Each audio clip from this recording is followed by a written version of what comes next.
प्रभाग 4 मध्ये दत्त कॉलनीत भाजपकडून मतदारांच्या गाठीभेटी, नागरिकांकडून उत्स्फूर्तपणे प्रतिसाद।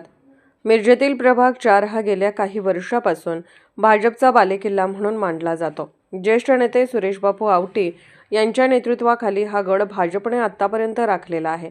आतापर्यंत प्रभागातील झालेली विकास कामे त्या जोरावर प्रभागातील नागरिक भाजपचे उमेदवार गाठीभेटी घेण्यासाठी जात असताना मिळालेल्या प्रतिसादावरून असे दिसत आहे। ओनली बापू आमचं काय बोलतंय अशा आशयाच्या घोषणाने परिसरात भाजपच्या उमेदवारांनी नागरिकांच्या गाठीभेटी घेतल्या।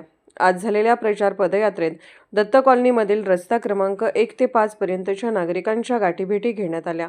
तर राज्यात भाजप आणि केंद्रात भाजप सरकार असल्याने राज्य व केंद्र सरकारच्या योजना नागरी सुविधा देण्याबरोबरच या योजना प्रभागातील तळागाळातील लोकांपर्यंत पोहोचवण्यासाठी कटिबद्ध असल्याचे आणि त्याबरोबरच प्रभागातील नागरिकांकडून तितकाच प्रतिसाद मिळत असल्याने भाजप उमेदवार विद्या नलवडे यांनी यावेळी सांगितले। करताना आम्हाला जाणवलं की लोकांचा आम्हाला उत्स्फूर्तपणे प्रतिसाद मिळत आहे आणि सर्व लोकांचा जो आम्हाला प्रतिसाद मिळत आहे त्यातून आम्हाला खात्री आहे की आता यावेळी जो गुलाल असेल तो भाजप पक्षाचाच असेल आणि आपले सर्व उमेदवार प्रचंड मताने बहुमताने विजयी निश्चितच होतील याची आम्हाला खात्री आहे। मी विद्या बाबासाहेब नलवडे, प्रभाग क्रमांक 4 ब गटातून मी महिला उमेदवार आहे।